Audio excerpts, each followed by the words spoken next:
പശു പറയാൻ പറ്റത്തില്ല പറയും. ഞാൻ ഇങ്ങനെ ഒത്തിരി രാത്രിയായി, ഞാൻ എങ്ങനെ കാട്ടിലോട്ട് കയറി പോയി മനസ്സിലായി.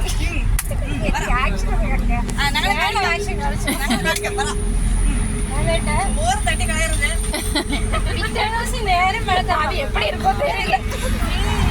രാത്രിയായി, രാത്രി നേരം വെളുത്തു. നേരം വെളുത്ത് കഴിഞ്ഞപ്പോൾ പന്നി 6 കുഞ്ഞുങ്ങൾ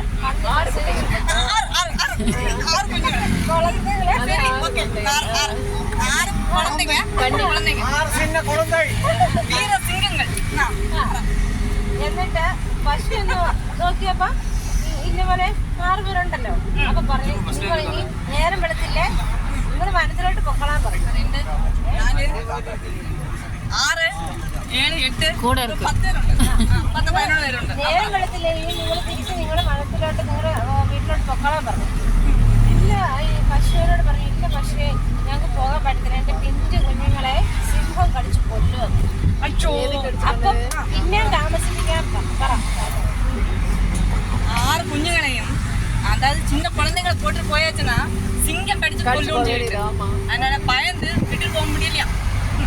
വീണ്ടും അവിടെ തന്നെ താമസമായി. വീണ്ടും അങ്ങ് തന്നെ ഇരുന്നാங்க. ശരി, ഓക്കെ. താമസമാക്കി നിങ്ങൾ കേൾക്കട്ടോ.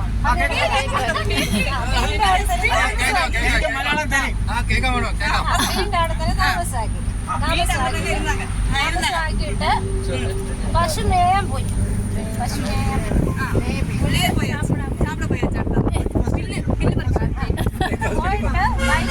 തിരിച്ചു വന്നു.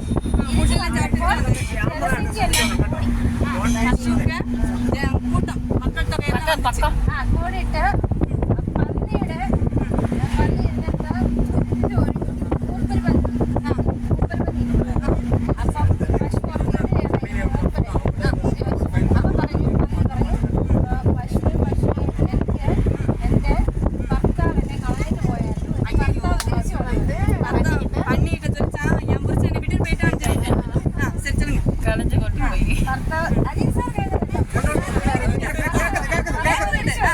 പന്നിയുടെ പുറകെ 2-3 പേരോട് ഇറങ്ങി വന്നു.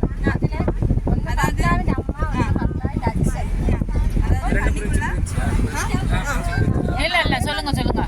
പശു പറഞ്ഞു, ഇനി നിങ്ങൾ എല്ലാവരും കുടുംബമായിട്ട് ഒത്തുചേർന്നില്ലേ, അതുകൊണ്ട് ഇനി നിങ്ങൾ തിരിച്ച് നാട്ടിലേക്ക് പൊക്കോളാൻ പറഞ്ഞു. அதாவது பசங்க திருப்பி வந்துட்டு நீங்க எல்லாம் ஒண்ணு சேர்ந்தீங்கல்ல, அதனால ஒரு குடும்பம் ஆனனால இனி நான் நிம்மதியா இருக்கேன். நீங்க வந்து ஒண்ணு சேர்ந்து அதுக்குள்ள உங்க வீட்டுக்கு ഒത്തിരി ദിവസമായി ഞാനൊന്ന് ഉറങ്ങിയിട്ട്, അതുകൊണ്ട് നിങ്ങൾ പൊക്കോ എന്ന് പറഞ്ഞു. പക്ഷെ ഉറങ്ങിയിട്ട് കുറച്ച് ദിവസമായി, ഞാൻ നിമ്മതിയായിട്ട് ഉറങ്ങട്ടെ, സന്തോഷമായിട്ട് നല്ല ഹാപ്പി ആയിട്ട്. അങ്ങനെ പറഞ്ഞപ്പോ വലിയ മൂപ്പര് ചാടി പശുവിന്റെ മുന്നിലോട്ടാക്കി കയറും. ചെറിയ ആള് ഓടിപ്പോയി ബസ്സൊക്കെ മുന്നേടി വന്ന് നിന്നിച്ച് എന്നിട്ട് പറയും, എന്റെ